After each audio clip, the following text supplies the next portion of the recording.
Welcome back to Sports Gist right here on the Captain TV studios. Well, it was a very, very busy weekend. Yes, we saw the Super Cup, that's the El Clasico, and the AFCON is underway. Yes, it wasn't so much of a fine start for the Super Eagles, but yeah, we'll be back. Anyways, I have two amazing gentlemen with me on the show. By my right, I have the one and only Felix Onoha, aka MC Pajay. Good afternoon, Pajay. Good afternoon. Thank you for having me. Glory, glory. Glory, glory. Anyways, by my left, I have the one and only Ogunriade Kayode, aka Dr. Laff. Laff. Good afternoon, welcome to Sports. Yeah, good afternoon, Dearest. Nice to be here again. Nice to have you guys here. You guys are looking wonderful today. I wish our looks can tell how we feel. I personally am the most heartbroken person right now, but okay, it is what it is. Who's the most heartbroken? You? Yes. How are you then? Why are you heartbroken? Why am I not heartbroken? I'm a Barca fan. I'm a supporter of this country, Nigeria. Come on. Come on, just. I mean. Okay, let me react to that.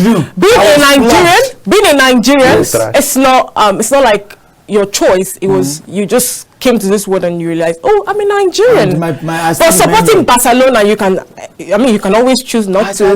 But being a Nigerian, I can understand. Come on. I just love Barcelona. I love the feel of being a Catalona. I love the feel of being a supporter of the young talents in beautiful country Spain. And it's hot. It did hot yesterday because I know those guys are wonderful and they have what it takes to take on any team. Yeah. But yesterday was just one of them. I'm just going to say this. If I take you to Catalonia, will you feel better? Nah, I won't feel better. I still love Nigeria anyway. All right. Welcome, guys. Well, personally, okay. The reason why I'm not feeling too good is because, first of all, Manchester United were denied a penalty. Okay. We were supposed to seal that victory. Yeah. And then secondly, Nigeria, still Super Eagles. We still come back to Nigeria. Oh my goodness. It's still back to Nigeria. Let's just continue. I'll come back to that. Now, speaking of the Nigeria, I said the AFCON is underway. I started with Cote d'Ivoire, defeating, was it Mozambique? It was an easy win for the host nation. And they did really well. It was against Guinea-Bissau. Yes, sorry, I beg your pardon. It was against Guinea-Bissau. It was an interesting game. I saw that game from the start to the finish. And I thought they did really well, even without the likes of Halle and even Serge Aurier. Aurier came in the second half, and it was a wonderful game to watch. Now, the game between Nigeria and Equatorial Guinea, it was just there. I don't know if others feel differently, but it was just there. It was just okay. Personally, it wasn't okay, it was poor. From my own point of view, it was poor. We have quality, we have enough quality to, not just the players, in the team in general, we have quality. Why would you now tell me that a team such as the Super Eagles could not trust an Equatorial Guinea side? Now, it's not like I'm underrating them. They were the ones that eliminated Algeria in the last AFCON. But then, you watched the match. We have someone like Osimhen, who is the best player in Africa for a reason. Yeah. You were supposed to go there and not succumb to pressure.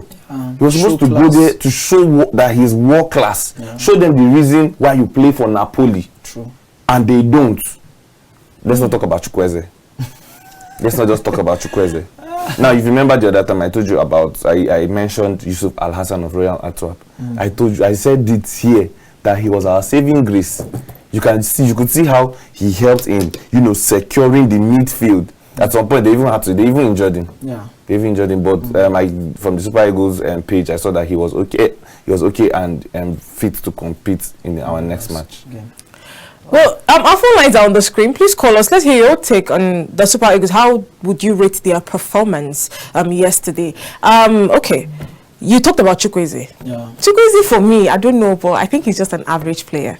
I don't know about others, but I think he's an average player. Chukwueze, no, I don't know if the hype on Chukwueze is still ongoing. Yeah. I feel that hype ended I think 3 seasons ago. Oh, okay. Or 2 seasons ago. Okay. There was a time he had this shine against Barcelona, and everybody was like, wow, Chukwueze is this, Chukwueze is that. Then last season we saw him move from Villarreal to AC Milan, and so far so good. I don't think he scored up to 5 goals for AC Milan this season, and I just feel I love Chukwueze personally.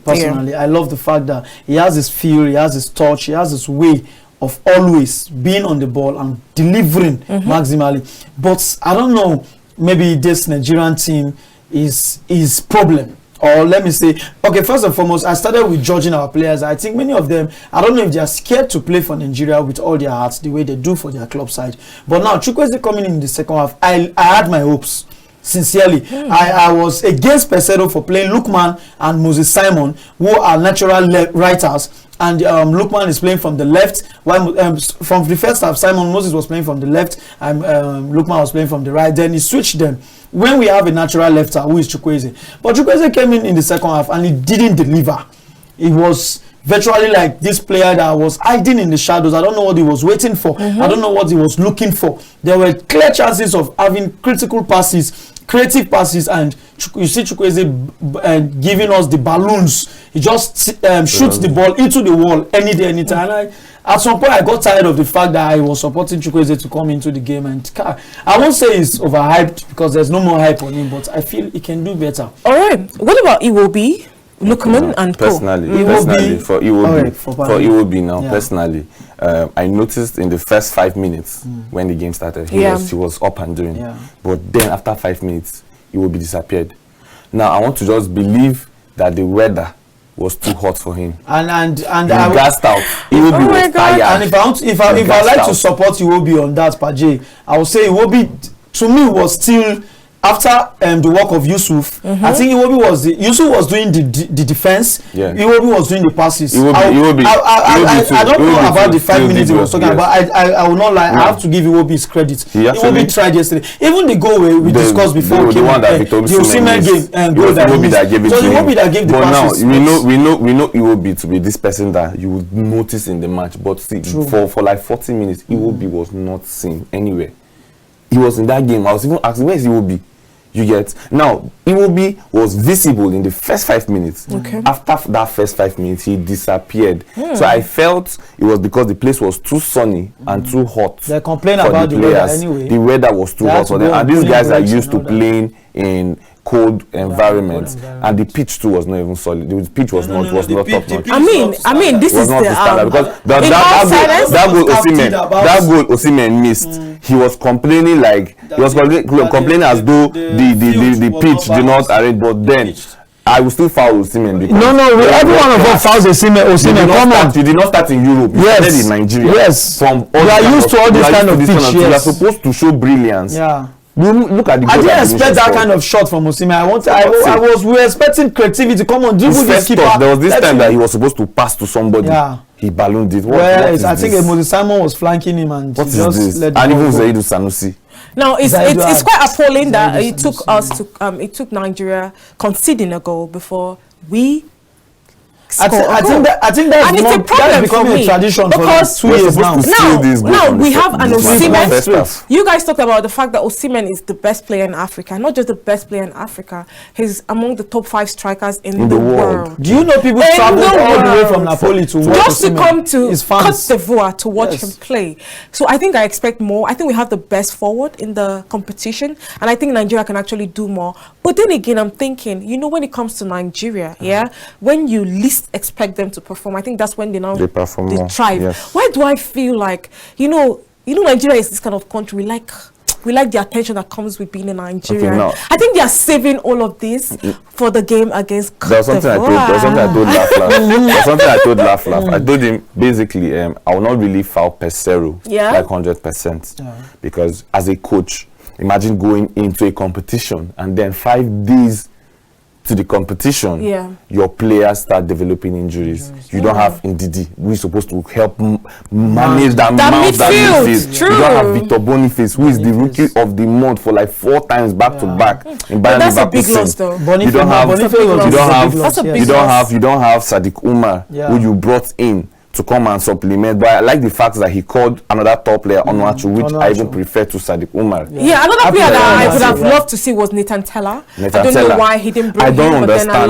Now, do you know the funny thing was we would have won yesterday's game if he had called Nathan Teller comfortably. Yeah. Imagine playing Nathan Teller and playing Al Hassan Yusuf in one match. You will not like this midfield would have been very solid. Sure. He was supposed to choke the Super Eagles team with the midfield. Imagine bringing Nathan Teller and then having Yusuf Al Hassan. That, you know, the pressure was too much on Al Hassan Yusuf. Yes, they wanted to. At some point, the guy had to start working more. He started working more of a 10 than a 4. At the point, he had to be going forward, and I think that's when he even got that injury, because when he was keeping his space at that 4, he at the 4th position and the number 4 position, he was keeping everything on the calm until he started going forward and backwards. That's when he got that. We actually needed him to go forward too. No, we needed him to go forward because just as you said, at one point Iwobi was no more moving forward, and we had to. And at some point, I felt the Guinea guys, the Equatorial Guinea guys, they manned our own midfield. So they were if you see their passes at some point, they were now giving us this spread. They were putting the ball to the left, to the right, and in the middle. Then it started giving our defense line issues. So at some point we now started seeing errors. You see, literally errors from and the rest. The goal they scored was because Iwobi went back. If it wasn't Iwobi, imagine if it was, let's say, Nathan Teller. Imagine if it was, let's say, an Ndidi. He would have removed that ball immediately. I don't think Iwobi had a bad game. He tried, but it wasn't enough. He was one that cost us that goal. He was one that cost us that goal. He was supposed to clear the ball. He was looking at the ball. He was just there looking at the ball. You know. Now you guys, sorry to cut you short. You guys talked about the fact that the condition, that's the weather, it's quite hot, and the pitch is not so favorable for the Super Eagles. I'm sure Iwobi is so used to, the cold weather and the nice field. I think almost all our players it's appalling to me that even the guy who won the man of the match during the game between Nigeria and Equatorial Guinea, Jesus Nwono, he's even coming out to say that it's not about having star-studded teams. You won't blame him now. I don't even blame him. There's an adage that say, let me use pigeon, forgive me. Say when snake no do waiting, they use normal snake. They use as belts. All right. So that is now coming into the African Cup of Nations. Yeah. What were you expecting? Were you expecting a feud like that of the Wembley?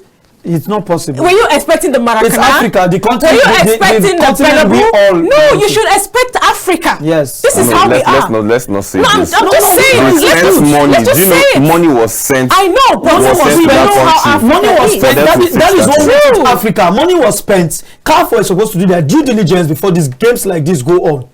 So we say it's still Africa. This is Africa. It is what Africa brings. So when there's an AFCON, please don't expect so much. I'm sorry, but don't expect too much. But let's not say this. Let's not say this. At least. Last year, that the ones that the AFCON that was held in Cameroon last year, they had quality pitches. That is what we are saying. That's what we are saying. That it still brings us back to Africa and our system. We are growing. If it was South Africa or maybe probably Morocco, yes, people will expect more. But then again, let's not even drive this issue. When you're playing in the African Cup of Nations as a football player, prepare yourself for the worst. Yes. Prepare your mind for bad stadiums, for things to go wrong. This is the AFCON. And I think the Nigerian players need to be pushed to do more.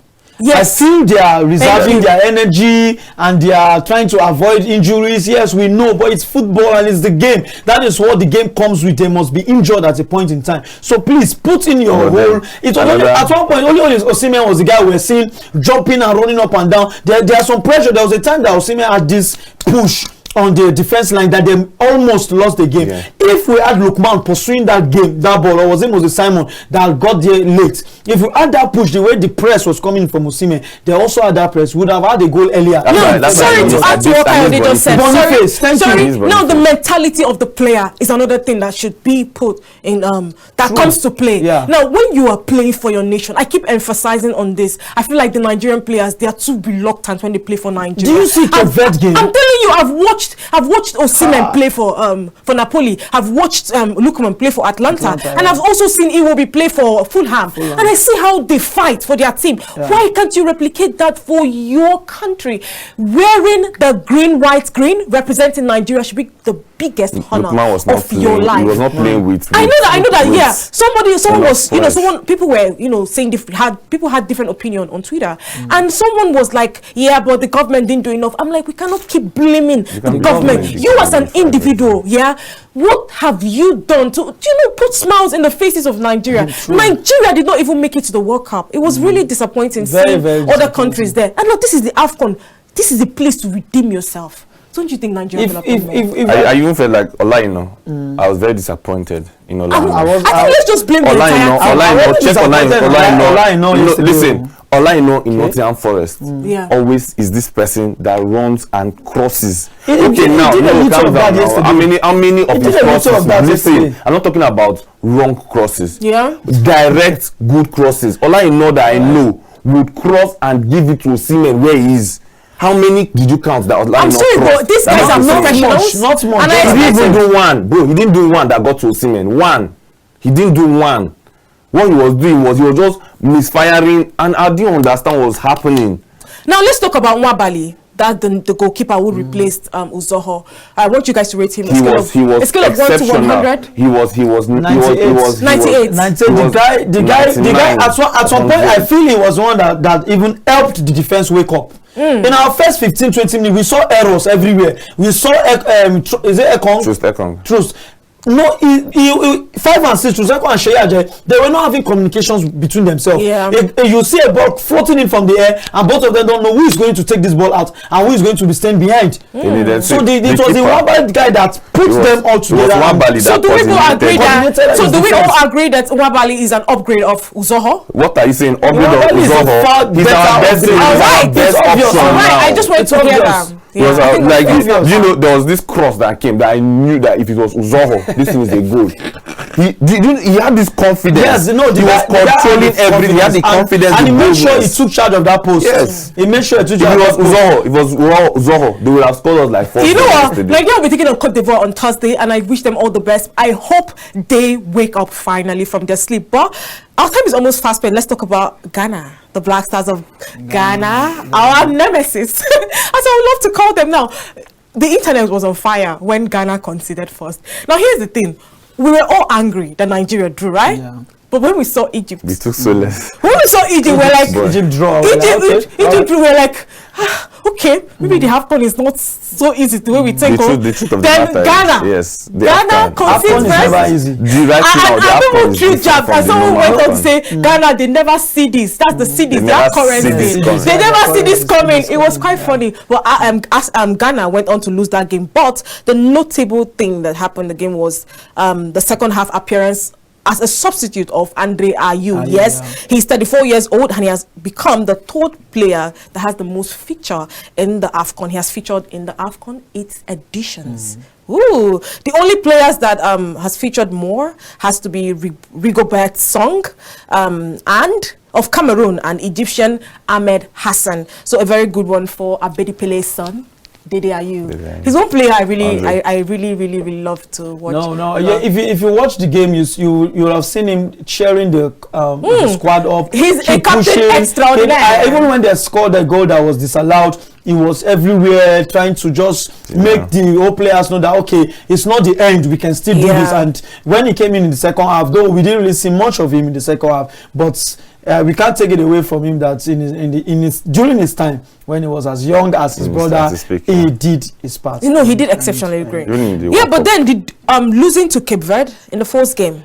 It's knowing that you're going to play Egypt next. I'm sorry to say, but Cape Verde brought their A game. Did you watch Cape Verde game? Can I say something before you continue? Okay. I think Cape Verde played way better than Equatorial Guinea. They played way better than anybody so far in the competition. I've watched all the 4 games so far. Yeah. And you need to see Cape Verde's way of passes. They were very clinical. Superb. And they were very fast. Superb. Those guys, even until the 98th minute, I think they gave the extra time until the even 100th minute. Yeah. They were on the spots. They were passing this ball and they were running. Guy, you need to watch those guys. No. Cape Verde. I have to give them their. It would have been unfair for them to lose to Ghana.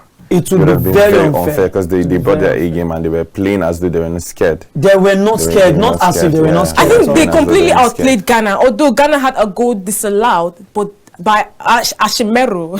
I hope I pronounced that right. I think that was handball, yeah? Yes, no, it wasn't. It wasn't handball. It wasn't really. There was a Ghanaian player coming back from the offside position that obstructed the goalkeeper. Thank you. And the ball passed just by his side. Now, if Majid Ashimeru's goal had stood, that would have been the best goal so far in the competition. I'm not sure. I don't think so. Except maybe someone gets something better. The first goal that was scored by Fofana. Did you see that goal? Fofana's goal that he took on defenders and he played the ball. That was the opening goal. It was but did you see that guy's goal? But you didn't see Majid's goal. It was a he didn't even look where he just Check Fofana. I saw Fofana's goal. Another spectacular goal I saw during the course of the weekend has to be Robert Lewandowski's goal. Now we're not talking about it because Barcelona lost woefully in that El Clasico. You're pulling back old wounds. Oh no! Did I just do that? Oh, I'm hot right now. You need a hug? No. Anyways, Barca lost woefully to Real Madrid in the Spanish Super Cup.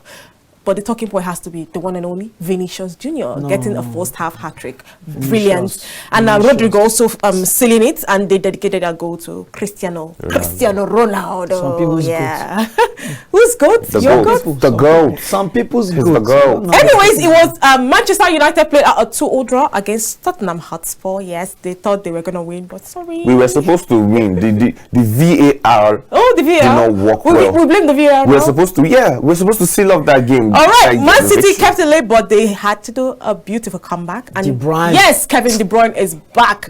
He's back with a banger. With a banger. He's not just back. He made an assist. A goal and an assist. Making him the third, was it the third or the fourth highest assist? If there's a word like that. Yeah, with the most assists in the Premier League. Kudos, Kevin. And of course, Chelsea picked up a win against Fulham in that West London derby. Yes, Chelsea have moved. No, let me tell you why I'm happy. Let me tell you why I'm happy. Now, Chelsea, let me tell you, Chelsea have moved from 10th. Yes. Do you know how long we stayed there? It was a long time coming that Chelsea won back to back and we still remain in 10th. But now, finally, thank you, Jesus, we've moved. Anyways, let's not forget the AFCON is still ongoing. Senegal will be in action today. Any predictions for that one? Well, Morocco will be taking on Tanzania too, and DR Congo will take on Zambia. Which of the game are you most excited to see? Is Morocco playing today? Yeah, they're playing Tanzania today. It's 6 o'clock. Morocco's game is the game to watch. Come on, Morocco, Tanzania. Yeah, how beautiful to be able to Senegal watch. Senegal is another game to watch. Yeah, I just feel Senegal's game is a rollover. Mane, Edouard Mendy. I just feel it's a rollover. Senegal is surely going to win Gambia on that. So. But Morocco, I just love to watch. I just enjoy. I just want to see that unity. You know that unity brought to the World Cup. I just want to I think Amrabat will be absent for them because he's still on injury and all that. But I will still want to watch Ziyech and the rest. I mean, there's Ziyech, there's Ashraf Hakimi. Ashraf Hakimi, yeah. Why are you calling it Ashraf Hakimi? Yeah, I want to do with so much effigy, Ashraf Hakimi. Anyways, thank you so much, guys. That's how much you can take on the show today. But before I let you go, I want to hear your predictions for Nigeria and Cote d'Ivoire. I know it's still far, but just give me your prediction, Kayode. Nigeria, Cote d'Ivoire. If Nigeria can bring up their A game, we should be able to bring down Cote d'Ivoire, even if it's just 2-1 or 3-2. But at least let's just come out with a 3 points, please. All right, let me hear from you, Pajay. 1-0. 1-0 in favor of Nigeria. 1-0 in favor of Nigeria or 2-1. 2-1 in favor of Nigeria. Yeah. Well, for me, I will plead the fifth. Anyways, thank you so much, guys, for being on the show with me. Thank you so much. Thank you, Pajay. Thank you. Laff, always a pleasure with you guys. Well, thank you to our amazing viewers. Let's do this again. Same time, same station. I remain Dearest. To have a wonderful day. Bye for now.